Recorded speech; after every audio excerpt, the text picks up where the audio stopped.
पिछले वीडियो में हमने applications of heating effect of electric current पढ़ी थी, जिसमें हमने 2 एप्लीकेशंस कंप्लीट की है और आज हम थर्ड एप्लीकेशन पढ़ने जा रहे हैं। लेकिन थर्ड एप्लीकेशन को पढ़ने से पहले इन 2 टर्म्स का पढ़ना जरूरी है जो मैंने यहाँ पे लिखी है। इनमें से एक टर्म को कहते हैं शॉर्ट सर्किटिंग, दूसरे को कहते हैं ओवरलोडिंग। शॉर्ट सर्किटिंग और ओवरलोडिंग क्या चीज होती है, हम इसको डिस्कस करने जा रहे हैं।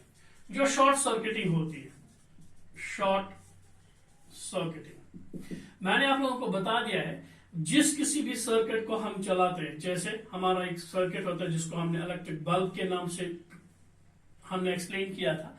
इसके 2 टर्मिनल्स यहाँ होते हैं, इन 2 टर्मिनल से होते हुए 2 वायर्स यहाँ नीचे आती है और यहाँ पे एक फिलामेंट होता है, जो फिलामेंट टंगस्टन का बना था, मैंने बता दिया। लेकिन यहाँ इन टर्मिनल्स को यहाँ से 2 कनेक्टिंग वायर्स कनेक्ट होती है। इन 2 कनेक्टिंग वायर्स में ये वायर जो होती है, let it be it's a live wire, ये लाइव वायर है जहां से चार्जेस इन हो जाते हैं, and this is the neutral wire, this is the neutral wire, neutral wire. चलिए मान लेते हैं ये वायर्स को मैं थोड़ा जूम करके यहां ले आता हूं। ये लाइव वायर है, लाइव वायर, और दूसरी जो है ये न्यूट्रल वायर, न्यूट्रल वायर। इन 2 ये जो वायर्स होती तो इंसुलेटेड है, लेकिन कभी अगर हम कहें, अगर ऐसी कोई सिचुएशन हो जाती है, हमारी लाइव वायर और न्यूट्रल वायर जो है डायरेक्टली टच कर देते, happens to touch each other, directly touch कर देते हैं। और ऐसी सूरत में जब लाइव वायर और न्यूट्रल वायर एक दूसरे के साथ टच हो जाती है, इंटरसेक्ट कर देते हैं, उसको हम उस वक्त कहते हैं शॉर्ट सर्किटिंग, उसको शॉर्ट सर्किटिंग कहते हैं।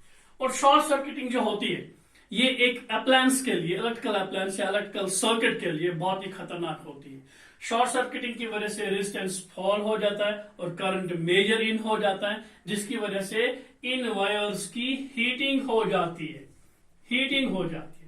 हीटिंग होने की वजह से क्या हो जाता है कि ये पूरी की पूरी वायर्स शॉर्ट सर्किट करने के बाद अंदर वाली सारे सर्किट्स को डिस्ट्रॉय कर सकती हैं। इसको हम शॉर्ट सर्किटिंग कहते हैं। दूसरी चीज होती है ओवरलोडिंग। ओवरलोडिंग किसको कहते हैं, अब हमें पता है, बाहर से 2 वायर्स आती है, एक आती है लाइव वायर और दूसरी आती है न्यूट्रल वायर। दोनों वायर्स हैं, लाइव वायर और न्यूट्रल वायर। ये इन करती है, यहां से इनपुट आ जाती है और हमारे सर्किट में जाती है।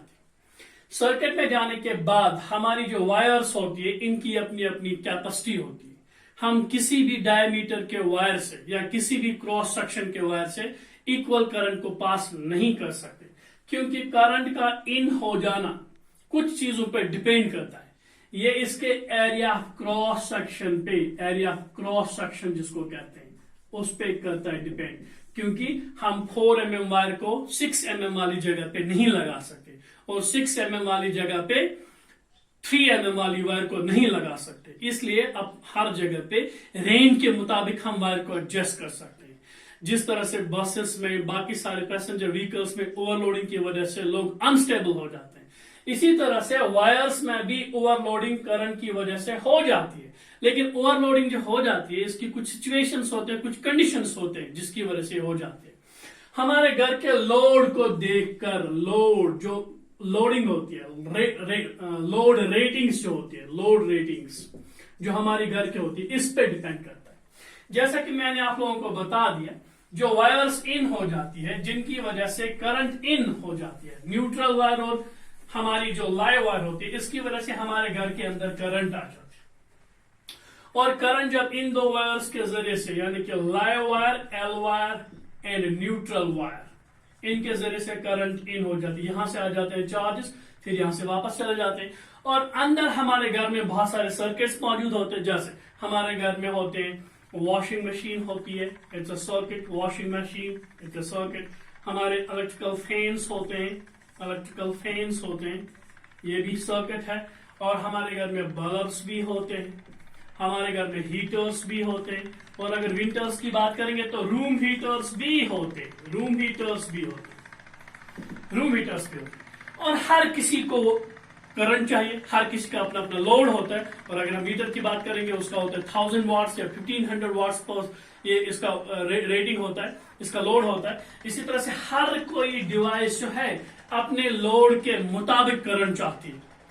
लेकिन यहां से जब हम इनके साथ कनेक्शंस कनेक्ट कर देते, अब करंट अंदर आ रही, if these all the circuits are simultaneously switched on, अगर इन सारे सर्किट्स को अंदर रूम में एक साथ हम ऑन कर देते, और ये बहुत सारा लोड चाहते हैं एक साथ, क्योंकि सारे सर्किट्स को अंदर घर में एक साथ ऑन करना, फिर हमारी वायर्स जो है ये भी इनके रेंज के मुताबिक होनी चाहिए, क्योंकि जो यहां से करंट पास होती है it should not be more than a safe value, क्योंकि हर वायर का एक क्रॉस सेक्शन होता है और उस क्रॉस सेक्शन के मुताबिक इसमें करंट रन होनी चाहिए। अगर उसको हम कहते हैं जहां पे ये स्टेबल रहती है, वायर्स जहां पे स्टेबल रहती है, उसको कहते हैं हम safe value of the current, safe value, उसको सेफ वैल्यू कहा जाता है। If the current exceeds to this value, अगर इस सेफ वैल्यू से करंट एक्सीड होगी, क्या होगी, एक्सीड होगी, if the current exceeds to the safe value, to the safe value, safe है। जैसे हम बॉयलर की बात करते हैं, बॉयलर एक छोटा सा डिवाइस होता है जिसकी वजह से हीटिंग हो जाती है, हम पानी को गर्म कर सकते हैं। उसका जो कॉइल होता है वो तकरीबन 1500 या 1000 वाट्स का होता है। फिर हम उसे 6 mm की वायर दे देते हैं, 6 mm वायर, और 6 mm वायर सफिशिएंट होती है करंट कैरी करने के लिए फॉर बॉयलर। लेकिन अगर हमारी करंट इससे भी ज्यादा थी, चलिए ये बॉयलर था, बॉयलर ये स्टेबली चलेगा, लेकिन हमारे पास अब फैन, एक छोटा सा डिवाइस है फैन, या यही बॉयलर लेंगे जो हमने बॉयलर यहां पर लिया था एग्जाम्पल, हम बॉयलर को ही लेते हैं। बॉयलर एक ऐसी डिवाइस होती है जो पानी को गर्म कर देता है, हम इसे